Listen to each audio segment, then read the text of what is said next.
Ahora les pido su atención. Vamos a comentar sobre la vigilancia epidemiológica.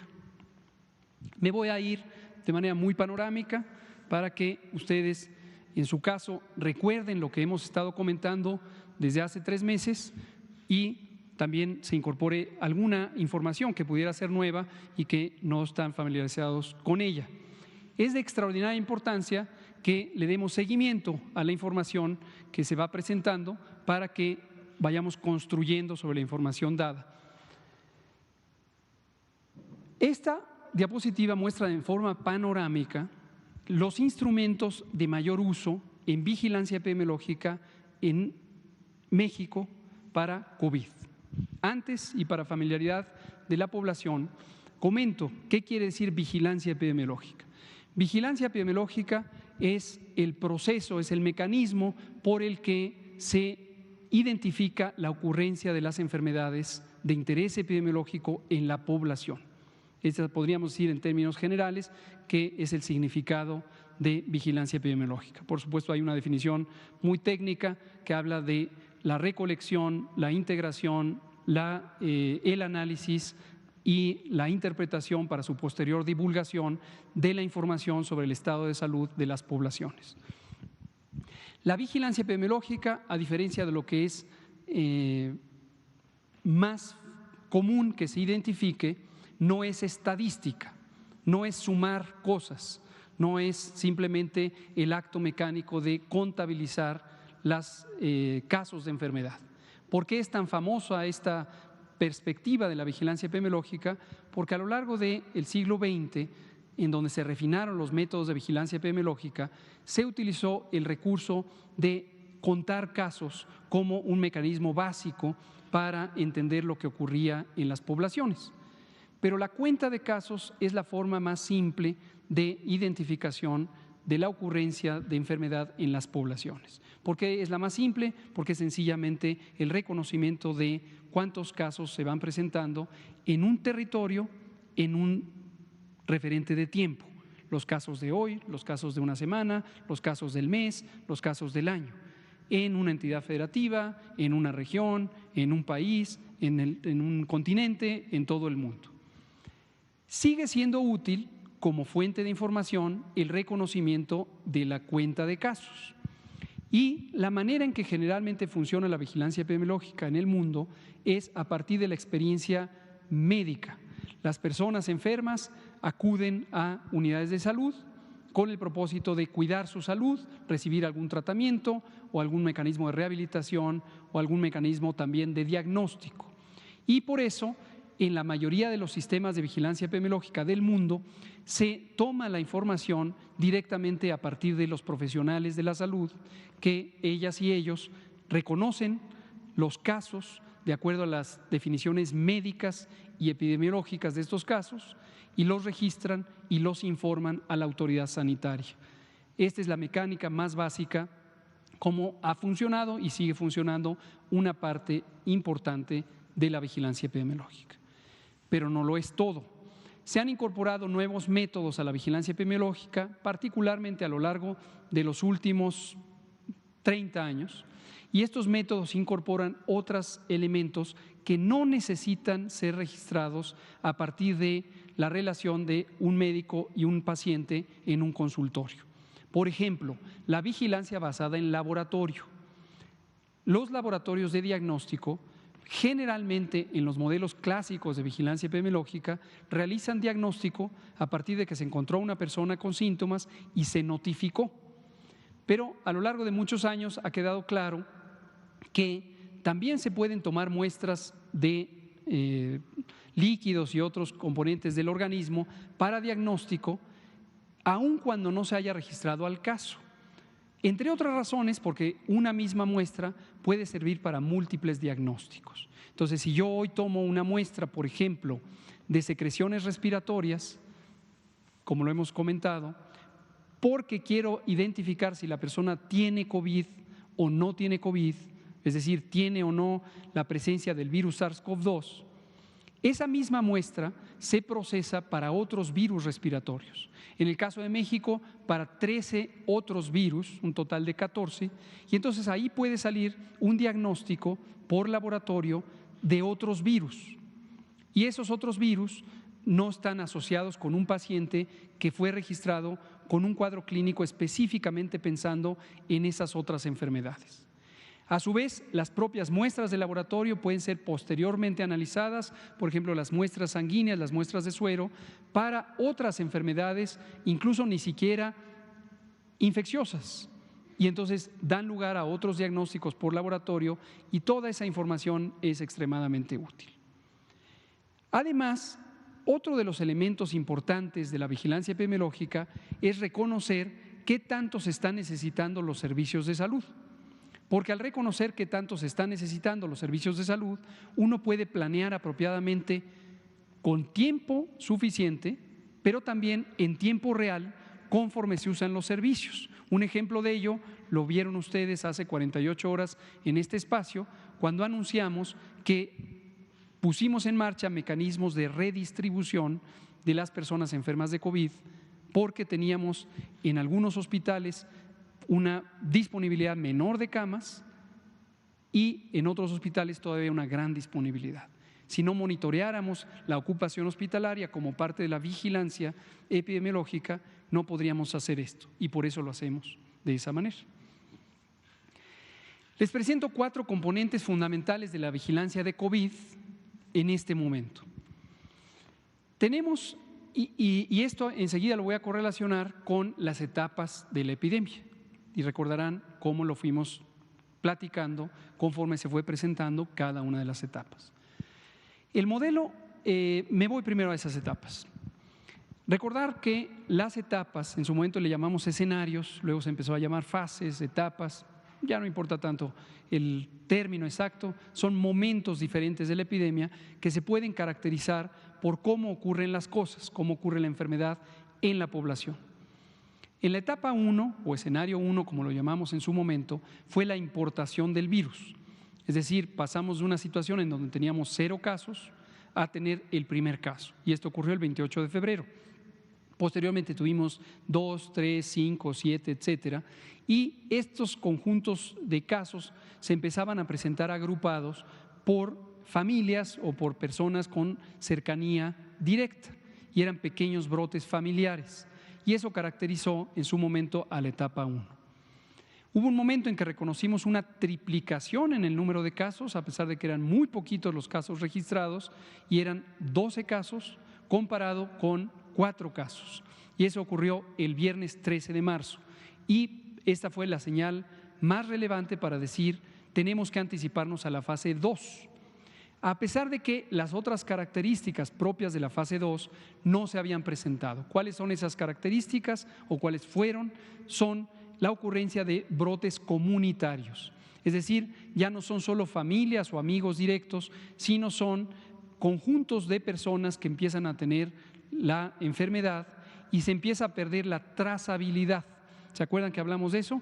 Hablamos de que ya no es posible reconocer quién contagió a un caso o ese caso a quién contagió posteriormente. Y esto lo presentamos en tiempo real cuando teníamos solo 3% de casos no rastreables.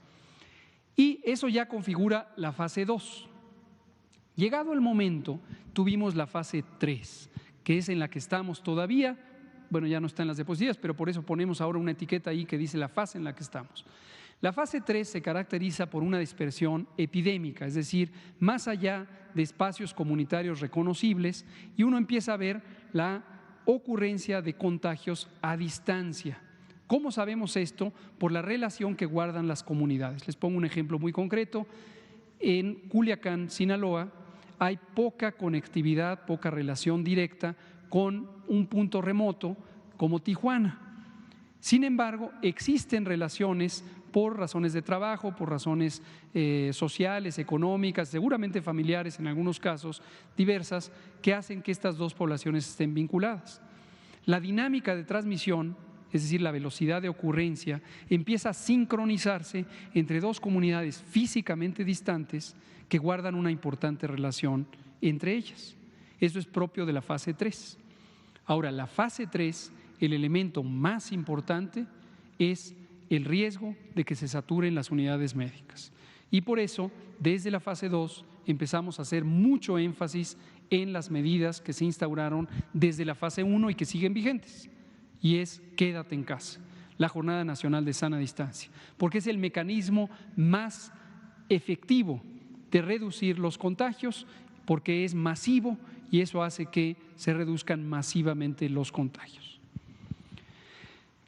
Teniendo eso en mente, les presento los distintos mecanismos que han estado operando en la vigilancia y recordarán que fuimos diciendo para cada etapa corresponde un énfasis mayor en cada uno de los mecanismos. Cuando tuvimos la etapa 1, interesaba hacer lo que ha recomendado la Organización Mundial de la Salud, no solo para esta enfermedad, sino desde hace mucho tiempo para enfermedades como esta, que es la contención comunitaria.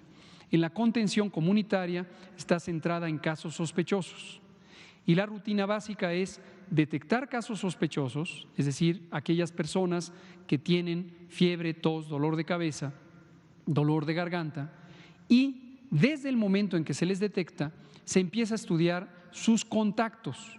Y esto es una entrevista médico-epidemiológica en donde se estimula la memoria de las personas y de manera sistemática se identifica con quién estuvieron en contacto, qué tan cerca estuvieron en contacto, cuánto duró el contacto y cómo ese contacto pudo estar relacionado en tiempo con los momentos de enfermedad de la persona que es potencialmente contagiante. Recordarán que eso lo comentamos hace unos días respecto a el posible riesgo de infección en esta comunidad a partir de que teníamos una persona que aquí estuvo en una noche donde posiblemente ya tenía síntomas. Ese es el tipo de estudio de contacto o de caso y contactos que se hace en la fase 1. ¿Se suspende en la fase 2 o en la 3? No. ¿Por qué razón? Porque cuando se puede identificar las relaciones de una persona en forma local, y precisamente lo ilustro porque ustedes fueron parte, algunas de ustedes, de ese estudio de contactos, cuando se puede identificar de manera local es sumamente útil para hacer prevención en las comunidades locales. Pero cuando ya se suman muchos, centenas de casos, ya no es práctico hacerlo a nivel general. Y eso precisamente también es uno de los elementos que llevan a cambiar de intervenciones de la fase 1 a la fase 2. Y en la fase 2, por eso pasamos a las medidas masivas. Se siguió y se sigue haciendo ahora mismo en la fase 3 los estudios de casos y contactos, pero ya no son el elemento principal, porque el distanciamiento social tiene un efecto mucho más efectivo. Entonces, en fase 1 lo característico fue ese modelo de vigilancia. Cuando entramos a fase 2, lo anunciamos desde fase 1, dijimos vamos a hacer un mayor uso del modelo Centinela, que es el que parece que ha causado gran interés, lo cual me da gusto, por cierto. Es muy interesante, un pequeño paréntesis, cómo este tipo de conceptos que son técnicos empiezan a formar parte del repertorio de interés de la sociedad en su conjunto. Y agradezco a ustedes como comunicadoras y comunicadores, porque en la medida en que ustedes se interesen, lo entiendan, lo estudien, pregunten, ayudan mucho a permear una idea exacta, una idea basada en la técnica que ayude a la población también a entenderlo. El modelo Centinela en México se estableció en el año 2006. El modelo se diseñó en 2005. ¿Quién lo diseñó? Un conjunto de personas expertas, principalmente de la Organización Panamericana de la Salud y los Centros de Control de Enfermedades de Estados Unidos. Participaron otras personas expertas, desde luego centros académicos y demás, pero se hizo una propuesta formal de ello que adoptó ya no solo la Organización Panamericana, sino la Organización Mundial de la Salud. Y se propuso como un mecanismo para la vigilancia de algo que llamamos inconmensurables. Inconmensurables quiere decir que no es posible medir en forma directa. En nuestra vida diaria tenemos una gran cantidad de fenómenos inconmensurables, porque son fenómenos masivos, fenómenos que ocurren en una forma generalizada, geográficamente dispersa, y no se puede contabilizar cada uno de los eventos, en el caso de la salud, cada uno de los casos. Ni es útil, ni es práctico, ni es efectivo para los fines de orientar las políticas públicas, las intervenciones y el monitoreo de tiempo real de cómo van ocurriendo las enfermedades. Influenza es una enfermedad que está causada por un virus, que da un síndrome muy parecido a COVID y que se presenta en todo el mundo, todos los años, y afecta a la tercera parte de todas las poblaciones del mundo. Entonces imagínense lo inconmensurable que es. Si lo vemos en México, estamos hablando de 40 millones de personas que se infectan con el virus influenza todos, absolutamente todos los años. En un periodo corto, además, esto ocurre entre octubre y marzo. Entonces, ningún caso tendría ir a contar 40 millones de personas porque no sacaríamos información útil para lo que interesa en el caso de influenza y también en otras enfermedades. Por eso fue muy bienvenido el sistema de vigilancia Centinela en 2006. En México se utilizó de forma, diríamos, experimental en 2006-2007. En 2008 lo reestructuramos, ampliamos el número de unidades monitoras de influenza, así se les llamaba en su momento, y empezó a funcionar de manera efectiva. Una anécdota que a veces he contado, pero no sé si se las he contado a ustedes, es que cuando llegó la pandemia de influenza 2009, una de las primeras señales fue que empezamos a tener un mejor reconocimiento de los casos.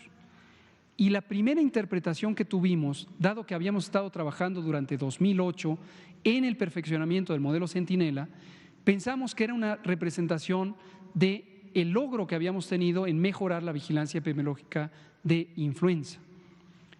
Y muy pronto nos dimos cuenta que no solo era el logro, sino que estábamos teniendo una epidemia, una enfermedad emergente. Ahora, es posible que si no lo hubiéramos perfeccionado, no lo hubiéramos reconocido como lo reconocimos en ese momento. Regresando a la evolución de este sistema a lo largo de todos los años que han pasado, desde el 2006 se ha ido mejorando, progresivamente se mejora y se mejora su capacidad instalada. Hoy tenemos 475 unidades de salud monitoras, ahora se llaman de enfermedad respiratoria. Esto fue a partir de COVID, hasta antes de COVID se llamaban unidades de salud monitoras de influenza. Y además representan ya no solo a todo el sector de las instituciones públicas, sino también hay instituciones u organizaciones privadas que hacen un excelente trabajo también con contribuir a la notificación para la vigilancia Centinela. Ahora, la vigilancia Centinela deliberadamente acepta la realidad y la realidad es, este es un fenómeno inconmensurable, de modo que no podemos, ni queremos, ni sirve medirlo de manera directa, y de pretender que se puede medir de manera directa, estaríamos cayendo en una falsedad, porque se pensaría que puedo detectar a todos y cada uno de los casos, y la cuenta de casos que tuviera de manera directa siempre va a representar una proporción menor al 100% de los casos existentes. Y por eso la vigilancia Centinela es un mecanismo eficiente, porque acepta la realidad de que no se están documentando todos los casos leves y entonces se hace una adaptación para expandir el número con estimaciones que están basadas en la dinámica de ocurrencia de la enfermedad en términos territoriales, la demanda de atención médica y las características de las personas, en particular, por ejemplo, su distribución de edad, para reconocer cuál sería el porcentaje de personas que no están siendo representadas y que sí son representadas cuando se hacen las estimaciones correspondientes. Ese es, en síntesis, lo que ocurre con la vigilancia Centinela.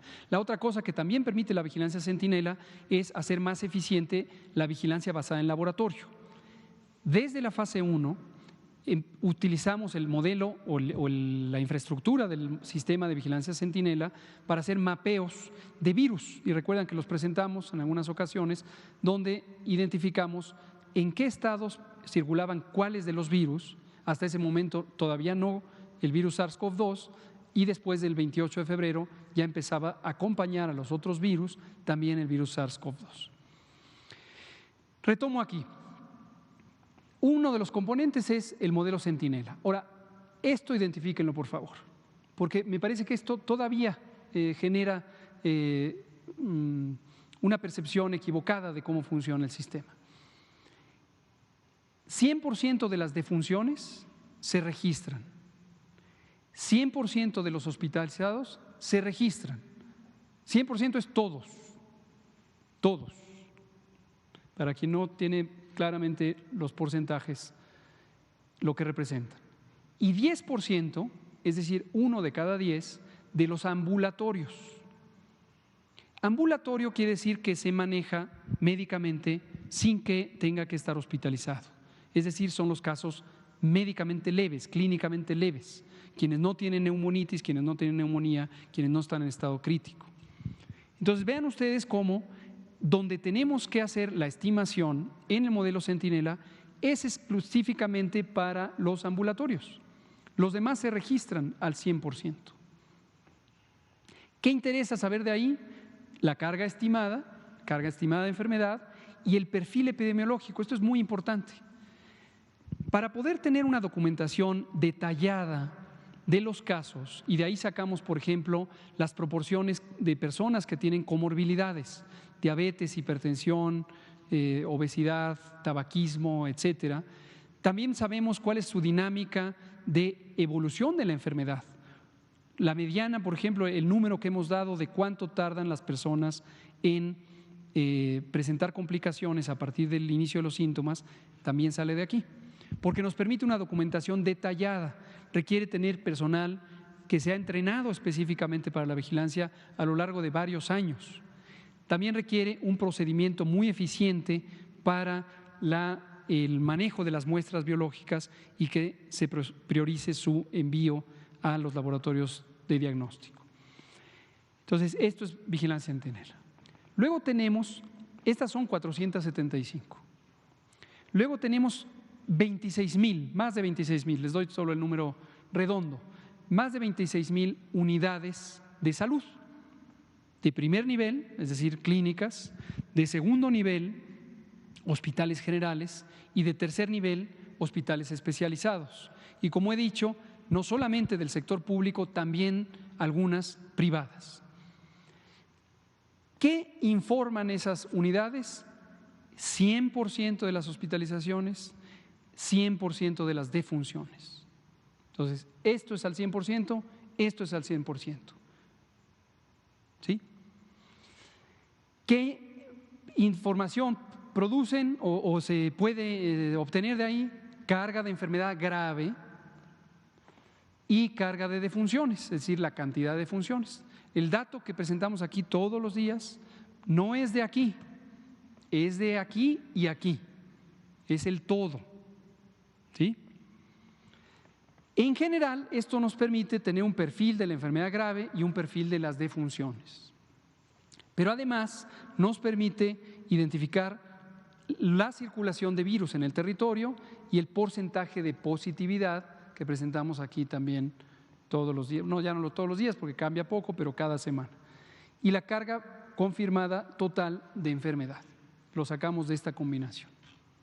Termino con esta diapositiva hablando de que también tenemos un mecanismo del que todavía podemos comentar mucho más, que es la red de laboratorios privados. Y enseguida les voy a mostrar la lista de los laboratorios privados. Esto también se prestó al inicio a una inquietud que me llama la atención, que llegó hasta primeras planas de algunos periódicos que decían: burocracia frena pruebas, crece virus, y empezaron a permear, no sé con qué intención y definitivamente no con una base documental verídica, que en algún momento no nos interesaba que hubiera laboratorios privados que hicieran el diagnóstico. Pero bueno, cada periódico tiene su propio estilo. Hoy, por cierto, es el Día Mundial de la Libertad de Prensa, lo cual celebramos. También es el Día de los Albañiles en México, entonces hoy celebramos ambas cosas, ¿no? Pero aquí retomo porque esta libertad de prensa, pues cada quien la ejerce con el plan que tenga, la agenda que tenga, y supongo que al final de la combinación surge la mejor explicación de la realidad. Pero me llama la atención porque con esto del laboratorio, desde los primeros días de preparación, estamos hablando la segunda semana de enero, pusimos en la mesa de trabajo a las 3 grandes asociaciones de laboratorios privados. con el ánimo de que esto fuera completamente abierto y fuera completamente transparente, que quien quisiera hacer diagnóstico lo hiciera. Y solo pusimos 2 requisitos. El primero es demostrar su competencia técnica mediante una evaluación comparativa que hiciera el INDRE, nuestro Laboratorio Nacional de Referencia, para que supiéramos quién tenía estándares de alta calidad y quién no los tenía. Y durante varias semanas había muchísimos que querían hacer diagnósticos, pero no cumplían esa calidad. Y lo segundo, que se comprometieran con la vigilancia epidemiológica, es decir, que no ocultaran información, porque lo que no queremos es que de repente haya una unidad, desde luego inaceptable en los públicos, pero también en los privados, que ocultara información de un fenómeno que es de interés público. Entonces fueron las únicas 2 condiciones. Y de ahí sacamos un mecanismo, hoy funciona a la perfección, en la medida en que estos laboratorios empezaron a enmendar sus capacidades y lograr demostrar su calidad. Y se obtiene por demanda directa, el que quiera ir va, finalmente son entidades privadas, las que son privadas, y en el sector público tenemos, que empezó a funcionar también desde el inicio obviamente, los 31 laboratorios estatales de salud pública, el laboratorio de la Ciudad de México, el INDRE, nuestro Laboratorio Nacional de Referencia, y también otros laboratorios adicionales que se pusieron en unidades médicas, concretamente en institutos nacionales de salud, en unidades médicas de alta especialidad del Seguro Social y del ISSSTE. Y tenemos una buena cobertura territorial. Lo que nos da ahí es esta carga mixta de casos y portadores. Esto es importante porque no toda persona que sale positiva a la prueba es un caso. Y hay una proporción importante de personas que son asintomáticas. Hemos hablado aquí varias veces de los portadores asintomáticos. Entonces, esta estadística no se combina con aquella porque son señales diferentes, pero nos da información muy valiosa de lo que está ocurriendo en las distintas comunidades. Y termino con esta, que este es el centro temático ahorita en fase 3. Y les recuerdo que dijimos a cada fase, cada método. Este es el método principal que nos permite monitorear cuántos casos, qué características tienen esas personas, en qué momentos ocurren, en qué unidades de salud demandan información, si se complican o no, cuántos de los que se complican fallecen, en qué tiempo, etcétera, etcétera, etcétera. Y es esta red IRAG, IRAG quiere decir infección respiratoria aguda grave, que nos da a nivel hospitalario el monitoreo de ocupación. De ahí viene el mapa que mostré hace rato, las estadísticas de ocupación, pero también tenemos la información sobre lo que ocurre en el país, en el territorio. La siguiente, por favor.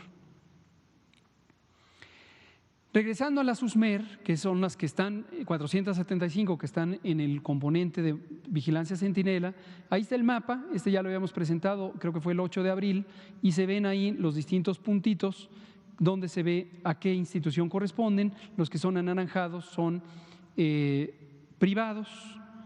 Aquí hay uno, acá hay otro, aquí hay otro, aquí hay otro, acá hay otro, otro, etcétera. Y algunos que son menores en cantidad, hospitales universitarios, que también participan en este proceso. La siguiente. Me voy a pasar por acá. Esto lo que nos permite es información en tiempo real, utilizando definiciones de caso estandarizadas. Es decir, nos permite saber que una persona y otra y otra y otra que se presentan en las distintas unidades de salud, cuando se considera como casos sospechosos, en su momento lo son, y después confirmados cuando se les toma la prueba y la prueba sale positiva, corresponden a lo mismo. El diagnóstico por laboratorio que se hace en los casos se notifica aquí está, todas las defunciones en más de 26,000 unidades y se hace un registro nominal y seguimiento de los casos, es decir, sabemos exactamente la persona con todas sus características. Ahí se ilustra la distribución de los laboratorios. Nuestra red nacional de laboratorios de salud pública es muy robusta. México desde 1951 tiene esta red. El INDRE, nuestro Laboratorio Nacional de Referencia, participa en la red global de vigilancia de influenza desde hace mucho y no me va a extrañar, pero además va a ser motivo de gran orgullo, que si se establece una red global de vigilancia de COVID, México será partícipe de esta. La siguiente.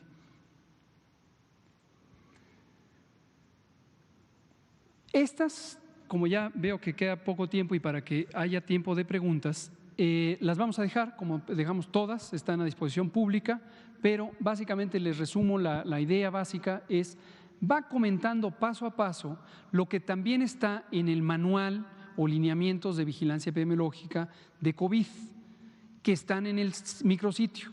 Entonces, por favor, no se limiten, toda la información es pública, échenle un ojo y vean cómo son las instrucciones que recibe el personal técnico, el personal de salud para hacer el proceso. La siguiente. Y como le prometí a Dulce, pero supusimos que era de interés de todo. ¿Usted, Dulce, de qué medio es? De Reforma. Dulce Soto es de Reforma. Entonces, interpretamos que Reforma está específicamente interesado en la vigilancia centinela. Creo que es útil que Reforma ahora sepa que esto es más amplio, pero… ¿Manda usted? Que es de hace 2 semanas esa cifra. No. Esta semana epidemiológica 12. Ahorita le explico. Miren, esta tabla es para explicarles la dinámica, pero como he dicho y lo dijimos con antelación a la fase 3, el modelo centinela no es el elemento principal en este momento para el objetivo de la fase 3. Lo dijimos con antelación, cuando entremos a fase 3, olvídense de la vigilancia centinela, seguirá operando ahí en el fondo, pero ya no es procedente el uso de la vigilancia centinela como elemento principal de información para lo que interesa monitorear en la fase 3. Hay muchas razones técnicas, les comento 2. Una es la velocidad de ocurrencia de los casos y la cantidad de los casos es notablemente mayor en la fase 3 que en la fase 2. Esa es una razón. Y obviamente, como señala Mauricio, los tiempos de procesamiento de creo que ya le volví a cambiar de nombre a Mauricio, perdón, Alejandro, los tiempos de procesamiento dependen de la vigilancia generalizada en las 26,000 unidades que tienen cortes semanales con entrega de resultados por parte de los estados una semana después. No resulta práctico monitorear una fase 3 utilizando esto. Y lo segundo es que las unidades, estas 475, no pueden dar suficiente resolución estadística para las entidades federativas, pues son muy poquitas. Son útiles para el panorama nacional, pero no para cada entidad federativa en particular.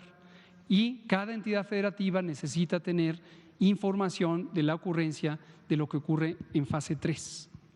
Entonces, que quede claro, esto dijimos cuando entremos a fase 3, el que le quiera seguir viendo, que lo vea, no pasa nada, pero no es nuestro elemento principal de trabajo. Les reexplico lo que comentamos hace algunas semanas. En ese momento me parece que íbamos en la 12, cuando lo explicamos el 8 de abril.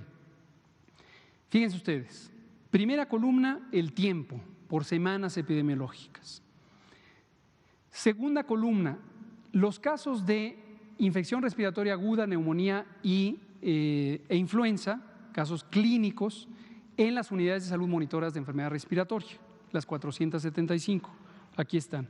Y tenemos, si sumamos todo esto, 588,000 notificaciones de esto en las USMER. Cada semana tiene su propia cantidad. Luego tenemos en esas mismas unidades, de estas, algunas presentan la definición operacional de enfermedad tipo influenza para los casos leves. Enfermedad tipo influenza es indistinguible del síndrome clínico de COVID. Es una definición casi idéntica. IRAG es infección respiratoria aguda grave y es indistinguible de la neumonía o neumonitis que ocurre en COVID. Y aquí está. Este es un subconjunto de este. Por lo tanto, este porcentaje resulta de dividir esto entre esto para cada una de las semanas.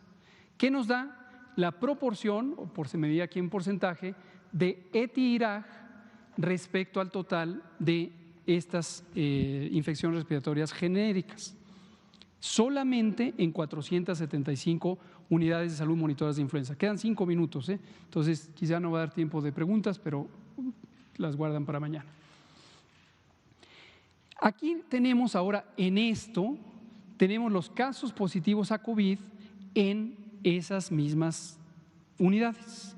Es decir, de estos se les hizo diagnóstico y encontramos estos positivos, diagnóstico por laboratorio. Vean ustedes que aquí es 0, todavía no llegaba SARS-CoV-2 a México. Luego tenemos cuántas muestras se procesaron válidamente para llegar a este número, ¿sí? O sea, para llegar a estos resultados positivos se procesó esta cantidad de muestras. Si yo divido esto entre esto, me da un porcentaje que es índice de positividad en la SUSMER, pero de aquí para allá sigue siendo 475 unidades de salud monitoras de enfermedad respiratoria. Ahora pongan atención en estas dos columnas. Estos son 26,000 unidades, 26,000 unidades, más de 26,000. Y es lo que se registra con otro mecanismo de vigilancia epidemiológica muy antiguo, que es la notificación semanal de casos de lo mismo, infecciones respiratorias agudas, neumonías y flu.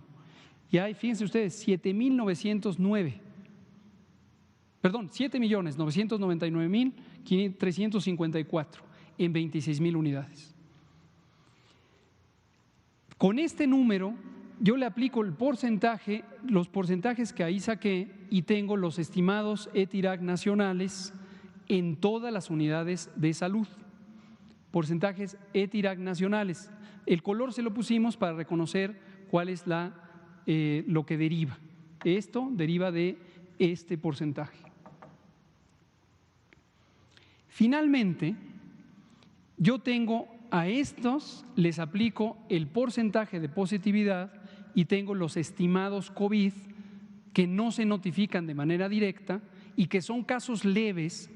Lo vuelvo a decir, que son casos leves, lo vuelvo a decir, que son los casos leves, que son quienes no se notifican al 100%. Y obtengo esta cifra, 104,562 casos mayormente leves que se suman a los 20 y tantos mil que son mayormente graves que informamos aquí todos los días. Ahora, un detalle, porque he visto también que hay matemáticas y matemáticos que les llama mucho la atención esto y que hablan del descubrimiento de nuevas aritméticas. Este proceso de estas dos columnas, de esta y esta, se hace de una manera estratificada. ¿Qué quiere decir estratificado? Se va haciendo por fragmentos, estado por estado, y para cada uno de los grupos de edad, de 5 en 5 años. Entonces, si usted está ahí en la comodidad de su hogar, esperando a ver que estos cálculos salgan de manera directa, y usted quiere multiplicar esta proporción por este número para que le salga este número, no le va a salir, como lo dije aquí el 8 de abril, porque esto se hace estratificado por cada uno de los estados y cada uno de los grupos de edad. Aquí traigo esta tabla para llegar a este resumen y explicar la mecánica básica. ¿Sí? Vamos a ver la siguiente. Este es el elemento de información necesario para la fase 3, como lo dijimos durante la fase 2, anunciando que cuando viniera la fase 3, este iba a ser nuestro instrumento más importante. No me detengo ya, en primera porque quedan 3 minutos, en segunda porque esto lo hemos estado explicando todos los días desde que empezó la fase 3 y lo seguiremos explicando o comentando para que todas y todos de una manera abierta, directa, transparente, sin especulaciones, podamos ver lo que ocurre en la realidad que nos atañe a todos, que nos interesa a todos, que todos queremos sumar esfuerzos para proteger a la población, ¿no es cierto? ¿Ese es nuestro interés? Perfecto. Entonces, esta curva es simplemente una manera más visual de la que nos han aportado estos maravillosos grupos académicos que coordina CONACYT y que son las proyecciones o predicciones de la curva epidémica de casos. Esta en particular son hospitalizaciones en terapia intensiva. Esta ya considera la duración de la hospitalización. Ojo, no se interprete como nuevos casos en cada día, es número de personas que estarán en ese día hospitalizadas en la terapia intensiva. Para esta gráfica en particular, las de la Ciudad de México, pero tenemos una semejante para 20 ciudades o zonas metropolitanas. Y aquí está lo que hemos dicho recientemente junto con la doctora Sheinbaum. Tenemos una estimación media de 1,800 personas que en el momento cumbre estarán en terapia intensiva. Noten que aquí dice 13 o 15 y no 6 de mayo como quizá están esperando, porque esta gráfica es hospitalizados en terapia intensiva, no nuevos casos. La fecha 6 de mayo es el punto máximo de nuevos casos en general, pero como tardan 10 días, 10 a 15 días hospitalizados, entonces se recorre 10 a 15 días. Escenarios mayores podrían llegar a 2,800. Escenario de mayor probabilidad o de 50% de probabilidad están en 1,800. Y finalmente, lo que se ve en rojo son los datos observados de manera directa en todas las unidades COVID. De manera directa. Son personas que están en terapia intensiva con infección respiratoria aguda grave. Y vean ustedes cómo la predicción razonablemente fue describiendo a la realidad y de hecho la realidad está por debajo de la predicción media. Si pintáramos para cada una de las proporciones de probabilidad, quizá aquí estaríamos como en la probabilidad 25% de lo que se proyectó que ocurriría. Es decir, por eso decimos con toda evidencia en la mano que vamos bien en el sentido del control de la epidemia. Y cierro diciendo, desde luego no vamos bien si consideramos lamentable como lo es la muerte de todas y cada una de las personas. Pero cuando consideramos lo que hubiera pasado si no se hubieran hecho las medidas oportunamente, pues definitivamente vamos bien, porque están muriendo menos personas, aunque lamentamos profundamente la muerte de todas y cada una de las personas. Se nos acabó el tiempo, apunten sus preguntas, espero que Dulce haya recibido respuesta a lo que preguntó ayer. A usted nuevamente la dejamos sin la oportunidad de preguntar, pero mañana nos veremos aquí a las 7 de la noche y seguiremos comentando todo esto. Muchas gracias.